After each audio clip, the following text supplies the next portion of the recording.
thank you very much. But first of all, I wanted to really thank Vytenis and Vilius for kicking off the session with a really insightful topic of cybersecurity, which again affects everything nowadays. And equally so, I think Natalia's topic was absolutely fascinating, a great presentation, and absolutely privacy is now becoming an important topic, not just, and that's why I asked the question that the approaches about, approaches in the US and EU do differ in terms of privacy, and they do impact both economies, and with that, they have a much broader cascading influences across many things across the society. Now, the way I wanted to structure my spiel was really just to go take a bird's eye view as much as I can. Again, I'm not a particular expert, so I cannot give you very specific recommendation on very specific things. But I think we can start with this sort of broad bird's eye view on what's happening in the world and how we see that, partly from NATO, partly from Lithuania, partly from a place where we are in Europe. So really the structure would be, I wanted to kind of briefly go through some globalization trends, or deglobalization as some say, the impact on institutions, and three big players kind of shaping the future. And these three big players is exactly why I pointed that question to Natalia, is EU, US, and China, and the kind of interaction among them, which is, I think, creating a lot of interesting things in the world. And with that, we'll be closing off with some security consideration that I think cascade from all of that, both to Lithuania and broadly in NATO. So, when Ausra and I framed the topic, which was really so broad, that was quite hard to find a thread, where to pull, where to start, really. So, but I wanted to start with something that's take a couple of steps back and a couple of steps up to the bird's eye view. And I think the 1990 is a good year to start. Of course, this is the year of Lithuanian independence. Absolutely exciting times in history, volatile times in history. And of course, Lithuania has re-emerged as an independent country on a global scene.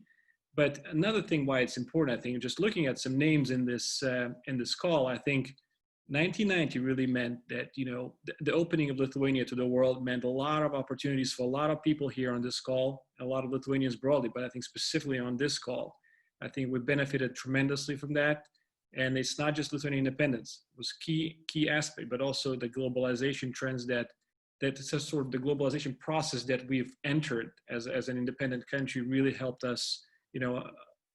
I see people like us on the call, but overall, every Lithuanian citizen to really benefit from these trends. And of course, 1990 is one year, 1989 is another year. That's when the Berlin Wall has fallen, the end of the Cold War. Now, when we look back, it's 30 years back. How long are we going to talk about these things? I think nowadays it's even more important to remember what happened then and how the world has changed. Really was the end of the Cold War. No longer two superpowers vying for influence in the world. Rise of liberalism, capitalism, democracy. Some call it the end of history. That didn't prove to be right, but that was the sentiment in the 1990s. And truly, the world dominated by the US. Now, at the same time, something that perhaps we did not see in Lithuania when I was a kid growing up, or a teenager growing up in the 90s, you could not see that kind of up front. But globalization was picking up speed. We weren't just making life better in Lithuania just on our own. There's a lot of big global trends that were influencing us, and you can only see that when you look back historically. Interestingly, so I think globalization definitely has increased since 1990. China has entered the world economy. It became more integrated in the supply chains, and this was just a really golden age of liberalism and globalization. Of course, multinational corporations, which I would say you only take appreciation of what these corporations can do once you work, study, or live in a bigger countries, because with all the development that Lithuania has achieving creating a global or even a regional company is very, very hard. But these multinational corporations obviously have played a huge role in speeding up that globalization.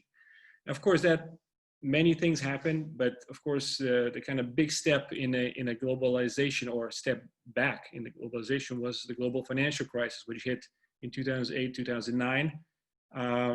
The trade collapsed, and interestingly, the trade in tangible goods, the true measure of kind of traditional globalization, never really fully recovered since then. Of course, the globalization did not stop there, because the trade of intangible goods, of data, and this is something that I was really keen to listen to in Natalia's presentation. Information, data, ideas, knowledge, they continued to be traded, there's a lot of flow on that. And it was probably 2008, 2009 crisis has accelerated. As we talk about nowadays about COVID and what it can accelerate going forward. I think 2008, 2009 crisis has accelerated that digitalization to an extent that, despite the fact that the trades of tangible goods have declined, I think there's no doubt in the feeling that the way we felt since 2008 up to now, that we were becoming more and more global, more and more globalized, especially in the kind of social media and data exchange fields. And so, this GFC, the global financial crisis, has accelerated those trends. Now, as a result, from the economy that formed from 2008, 2009 was a different economy. Now, the COVID pandemic, of course, is a different kind of crisis. I think it will likely have some fundamental effects globally. That's probably agreed by a lot of it, but I think it's too early to even speculate what that can be. I also think that there's some trends that are, at least by some analysts, are quite obvious. That there's more reshoring of production, basically shortening the supply chains and cutting off these long supply chains, and maybe producing your goods not in China, but maybe diversifying in different countries. I think here an opportunity lies, at least in the medium term, probably for Lithuania as well. As European multinationals want to diversify their supply chains, there's probably a good location might be Lithuania. Again, we'll see where that goes, but at least in the medium term, that is interesting. Automation, robotics, again, big influence on how companies will work, how economies will sort of configure after this. I think there's a big shift in that automation. And another big thing is the commodities, which I think with the oil, which has collapsed to negative price levels in a couple of weeks ago, it's interesting that other commodities, the whole fundamental idea is that in order to produce something, you need commodities. And it doesn't matter where you produce it, you insource it or outsource it, or you localize it, or you robotize it or automate it, you still need commodities. So that commodities is an interesting play in terms of going forward. And at the end of the day, with those sort of concentrations sort of reshaping, I think the inequality, unfortunately, is likely to rise. Now, as a result, post-pandemic, what we see is I think the outcome will be, again, another different economy, another different configuration of how economy is structured, how social pressure points emerge. This will be probably very interesting to watch. More populism, which will affect at the end of the day politics, and and that's where I think we'll get to the point where we'll have to reconsider the role of institutions. Now, I represent NATO. Of course, my views here are very personal, but NATO is an institution. It's where we gather together. It's a club where we discuss, where we share values, share interests, and we try to get to certain disagreements and resolve them. In a world which is more polarized, which is more populist dominated, I think that will be very, very difficult to resolve. And the questions are emerging, I think, both for the United Nations, for the EU especially. I think, are they relevant? Is this relevance still visible and can be seen? Are they structured appropriately to be able to address the current challenges? And I think that's just anyone's guess of how these institutions will have to adapt. Now, of course, in NATO's defense, I just got to say, after being here for some time, but also been a big fan of NATO and have been a scholar of the alliance, I would say NATO has been always adapting, always changing. Because our job is to change. And I think that's why I'm quite bullish on the future of NATO. But there are a lot of institutions. But overall, the concept of multilateralism, I think, is under pressure worldwide. And another element here, I'm talking about institutions, is small guys versus big guys. Small guys, small nations need institutions because that gives us a seat at the table. That gives us a voice at the table, so it gives us a chance to form alliances and to protect us, and again to create some wealth and prosperity. We need these institutions. Now the big guys are thinking differently. Oftentimes the big guys, the more important, call it more richer countries, they view that as something, for this alliance has to, or institutions have to provide benefit to them. And that's where we get to the situation where we have in the EU, where some countries don't want to pay for other countries' expenses. So that's again an internal question: big guys versus small guys. Now, how will this evolve in the future? I think geopolitically, and this is what I mentioned to Natalia, the kind of US, EU, China, we call it competition, a tournament for influence and for power. I think we really what I want to look at it is through these three lenses. So US, EU, and China. I think US remains, and of course we can argue that in the questions. We can argue after that. I think as anything, these can be agreed and disagreed. So the US remains the most innovative power in the world. I think, to me, that's unquestionable because of the huge university base, because of the kind of culture, the venture capital culture that is there. Militarily, it's the lone superpower still. There are countries that are trying to, well, China in particular is trying to catch up, but it's a long way. I mean, if you look at the defense expenditures at the NATO level, if you take US, that's close to 70% of all defense investment. So it's a total global power. So, and that's a very important thing for something else, which I mentioned in a second. Third thing is the soft power. I think it still is a power of that attracts with its entertainment and culture, and there's just no country like that in the world. The fourth thing is economy. Now, of course, the economy will be hit as every other country in the world will also be hit economically. But, the kind of difference that in the US is that the fiscal and monetary policies are somewhat aligned. It's not like in the EU. The Fed has a lot of power, and they've already, used that power quite dramatically by continuing to monetize a lot of debt and supporting the economy in trillions of dollars. US dollar, which I think is fundamentally underwritten by the military power of the US and economic power of the US, is likely to remain a reserve currency. Now, consumer, I think it's very hard to bet against the US consumer. It's always been the kind of savior of any economic crisis. So I think it's an interesting times in the US for sure. The election is coming up at the end of this year.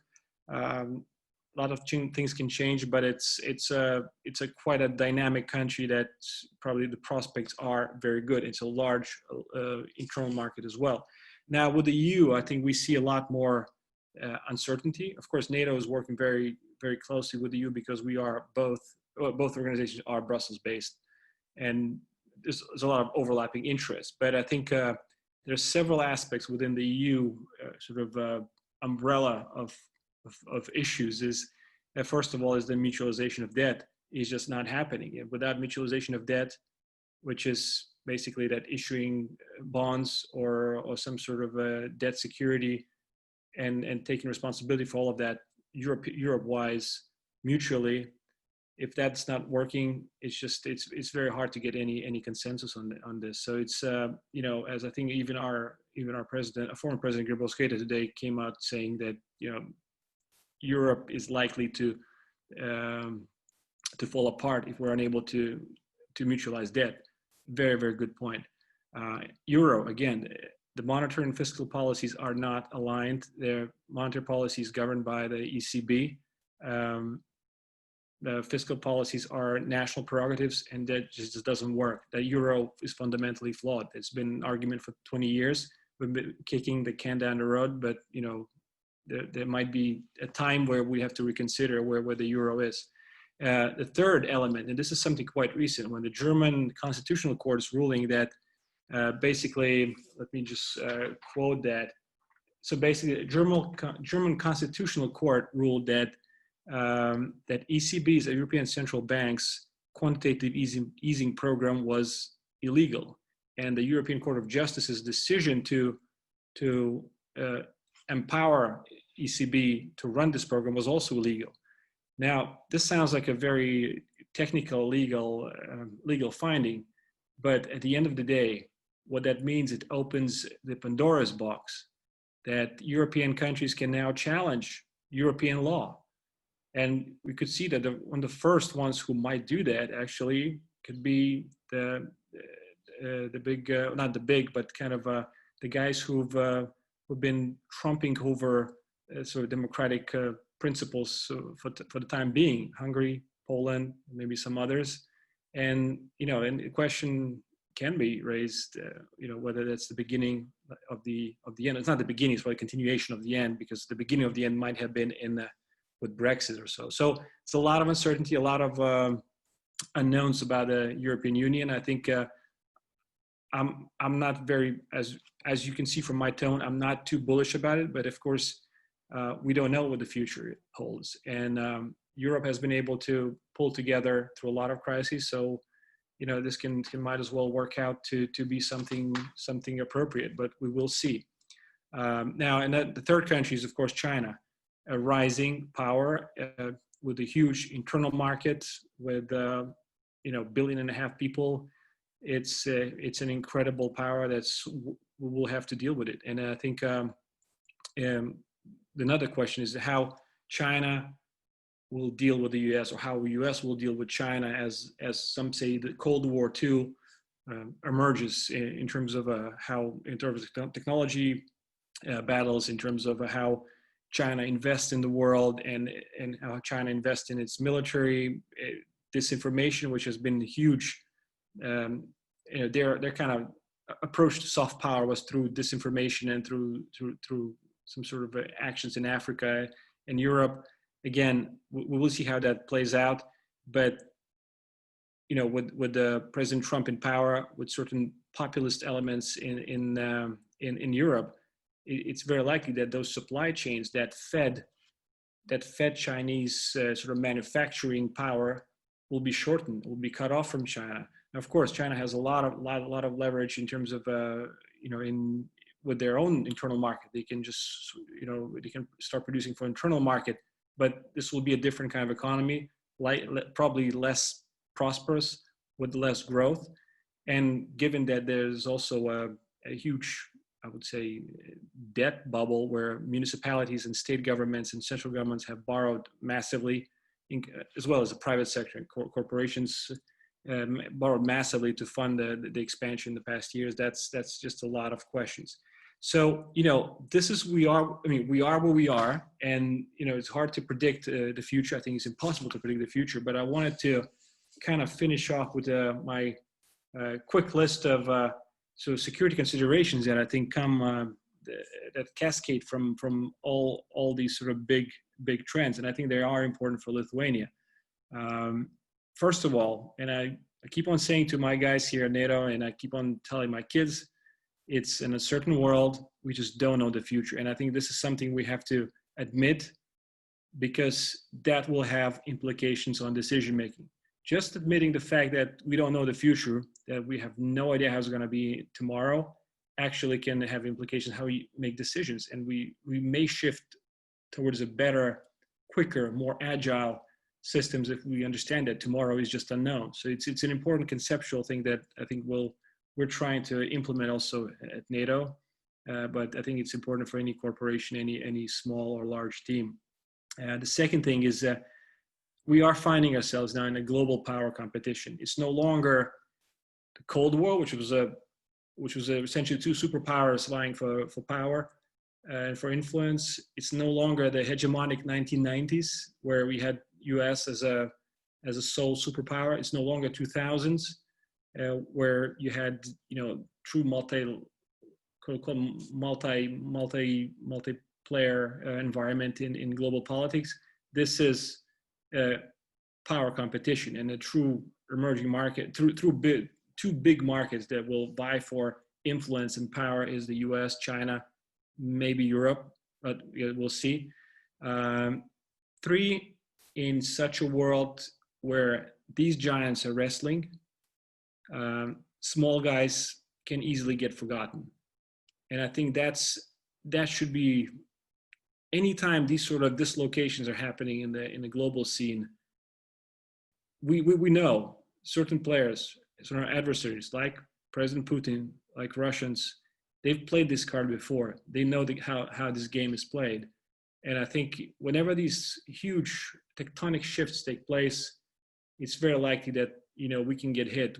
There's a risk that we can get, as adversaries take a shot, we can get hit. So it's important not to forget that security environment is important in investments, and that translates into a lot of other going forward elements, such as investments in defense, investment in security, both cyber, as Vytenis and Vilius have spoken about, privacy, and many other things. We need to invest because, again, we have to be careful. In this world, where there's a lot of volatility, it will be very difficult to navigate it for a small guy like Lithuania. The fourth element, the fourth thing that I wrote down here, I have a quick cheat sheet here. As a small guy, we must hold on to values-based alliances and partners. And I think here, no matter how much we invest in our defense, no matter how much we invest in our resilience of our society, we need friends and we need allies. And I think that's where NATO stands.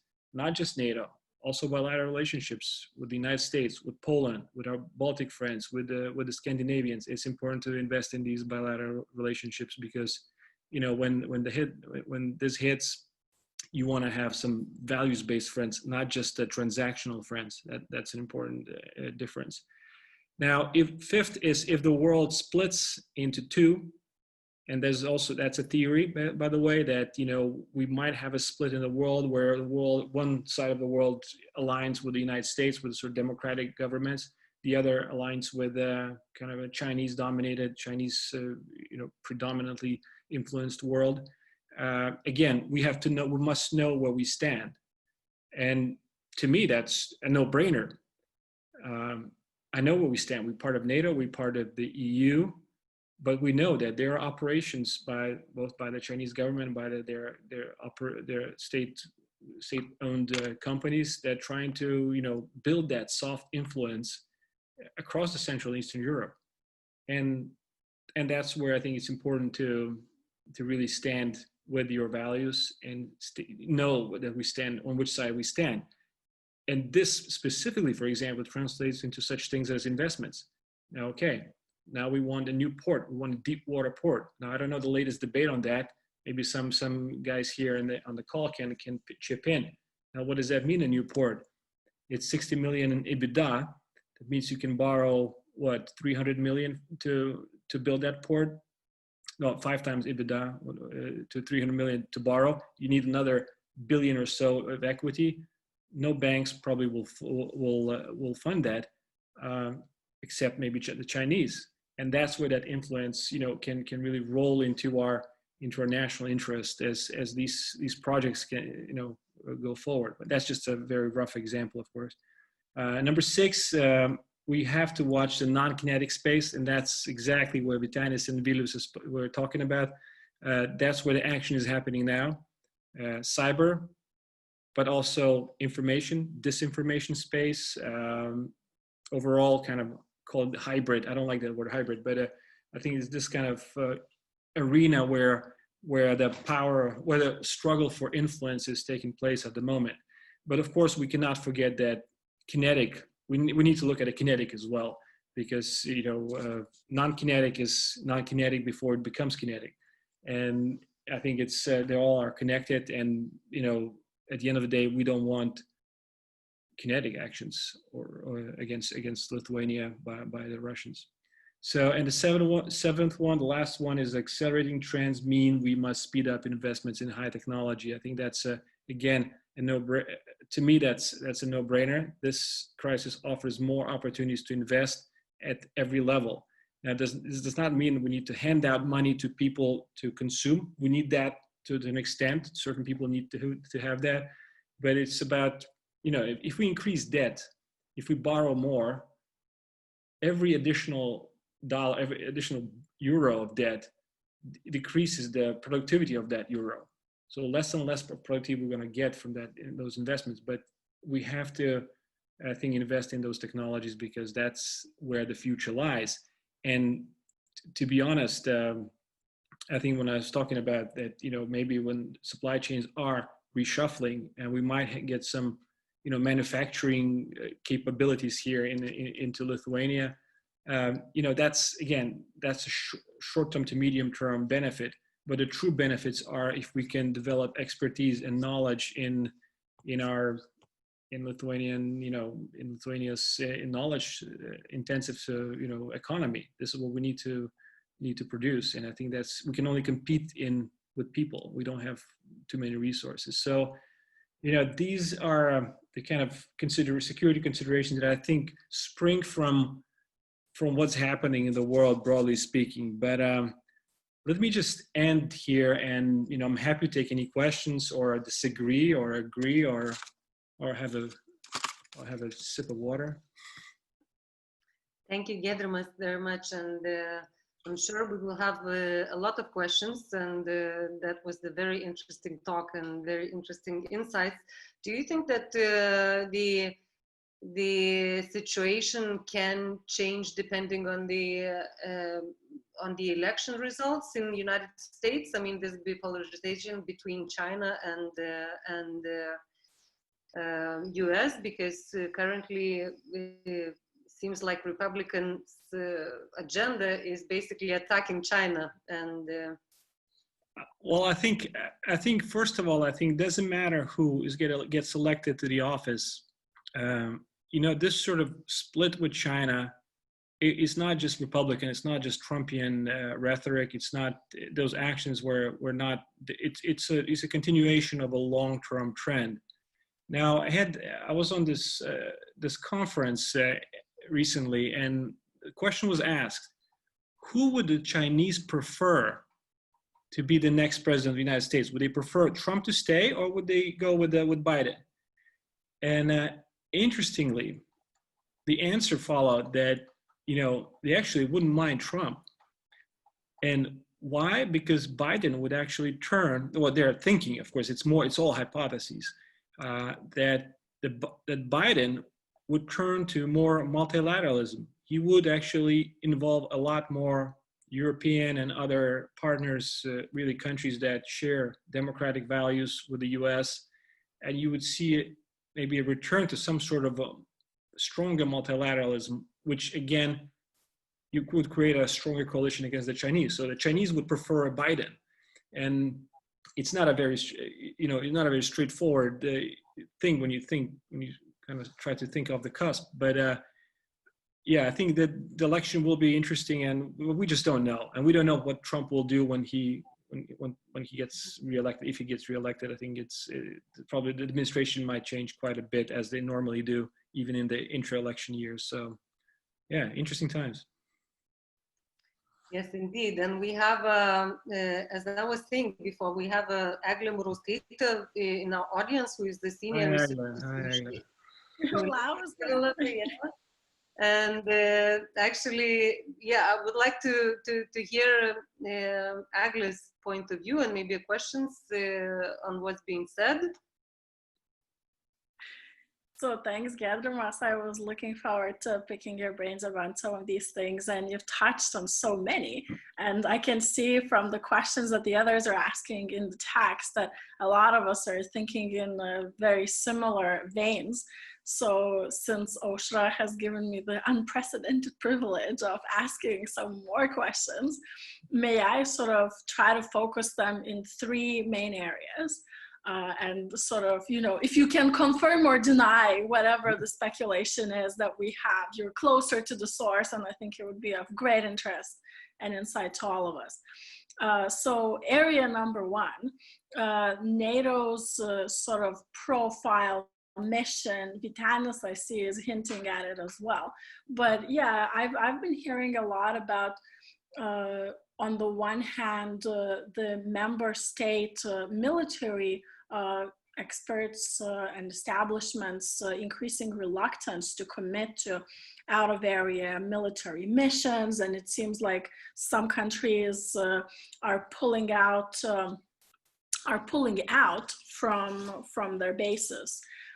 So that's item number one. We're also seeing some polling numbers where basically the level of NATO member state support to defending a fellow NATO member state from a kinetic attack is at a historic low. It's, I think, like below 40% as of February. I would suspect it has fallen further. So when you put that 2 and 2 together, and sort of NATO's adaptive approach to this crisis, where it has taken on this coordination center for distributing aid. Could you talk more, like, what is the mood in the corridors? Are we heading for like a humanitarian NATO? Is there an appetite for that? Is everybody just in a holding pattern, and this is basically the least disagreeable way? Is that why we're seeing what we're seeing? Is there a real appetite for change within like the next year or 2 years or 3 years? Or is this just, a crisis thing? So that's my item number one, probably something that a lot of us are thinking about. Item number two is somewhat related to a lot of the economic rationale that you were outlining for us. And that primarily has to do with defense spending. So obviously, we all know what a hard bargain President Trump has been driving, trying to, get the other members of the alliance to increase their spending. And of course, not so many of them upped it by as much as was desired. That was before the crisis. So again, now that we will inevitably be seeing the world in economic downturn, that will likely go down. And even in the countries that were more disciplined to the NATO standards, historically, through any crisis, defense spending has been one of the first things to go. So what are we likely to see as an outcome? I'm looking at, for example, our own Ministry of Defense. We still have some pretty large acquisitions ongoing right now. So because, these are large, slow-moving contracts, how long before they peter out? If we see the real bite of the economic crisis, let's say a year or a year and a half from now, is the MOD of Lithuania and, well, basically any other NATO member state, are they going to be faced with a massive pushback from, the people? The classic, is it the guns or is it the butter debate? So any views on that you could share, like how are, the fellow NATO experts handling that? What is the mood in the capitals? And then very, very briefly, the third area, just because you haven't touched on it at all, is immigration. You kind of mentioned the anti-globalist mood, and sadly, I couldn't agree with you more, seeing what is happening. And there's a big sentiment, the big anti-immigrant sentiment was there before, with the Syria crisis. But now, with the economic downturn, that will likely go harsher. Plus, you will have the health aspect. So how do you think that's going to impact security? Are we going to see NATO and the EU collaborating on a joint policy here? Are we basically headed for a NATO that is going to physically enforce the borders of the EU? Does NATO even have a role to play there? And yeah, basically whatever you can share on that. So thank you for your time. It's great seeing you virtually, and yeah, looking forward to hearing what you think of that. Wow, Agla, that's as always some tough questions. Not one is easy. That's great, but that's great to hear you, Agla. Let me just try to tackle that one by one. Giedrimas, before you start answering, I just wanted to point out that we have like 10 minutes to close the event. So that gives me, okay, that's good. That I can sort of really short. You'll get away easy. Yeah, it's an easy getaway for me. All right, so let me just first say I am a believer in globalization. I'm a beneficiary of that. I believe in NATO. I believe that these institutions are important. But the world is changing. Now, in terms of NATO mission, our mission remains the same, and our mission is to defend freedom. We defend freedom through three basic directions. That's security cooperation, defense partnerships, and I forgot. Yeah, there's three big things that you can find on the website. But the point is that I think the way defending freedom is it can come to all sorts of things, and now we are looking obviously at, for example, at China's rise, because we have to. I think it's essential. We're looking at 5G not necessarily as an economic instrument, but we're looking at that as from resilience standpoint of view, that the range of topics that we need to discuss is expanding because the world is becoming more complex and more interconnected. So at the end of the day, again, you create a lot more also disagreements, but there's also a realization. And despite, you mentioned that there's some, disagreements, somebody pulling out and somebody disagreeing on things. Disagreements are fine, but we're still, that we're able to gather everyone at the same table in the same room and get those discussions going both formally and informally is essential. And I know it sounds like a very NATO answer, typical NATO bureaucratic answer, but it's not. I don't feel it is a NATO bureaucratic answer. I think it's there is an interest to preserve peace, but there's also naturally national interest. And every minister who comes there for the ministerial, or a head of state that comes there to heads of state meetings, they all are operating in their national environments, and those pressures are immense. You mentioned, okay, 2% spending. If a minister comes in and says, well, we want 2%, but by the way, our government, the prime minister, the president, whoever is in charge of the government is saying that, we need to provide to the people. Not like if you're spending to defense, you're not providing to the people, but let's say you focus your investments in education and social healthcare and other areas, that just makes it very difficult. Now, in terms of big projects, and I can talk about Lithuanian projects, but I think they're quite similar in many other countries. There's a lot of procurement those deals were done.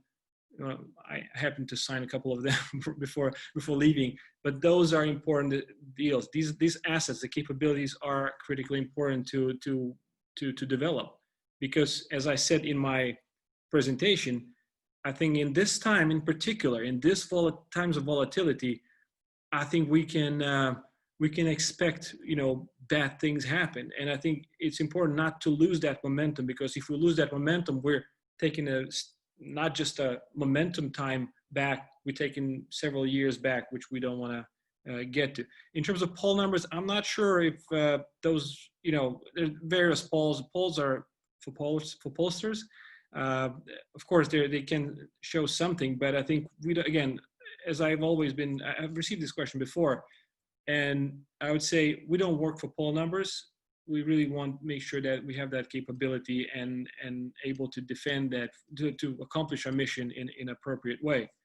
And in terms of how this changes, how all these global challenges, both immigration, as you asked here, the NATO-EU collaboration, we do collaborate with the EU quite a bit.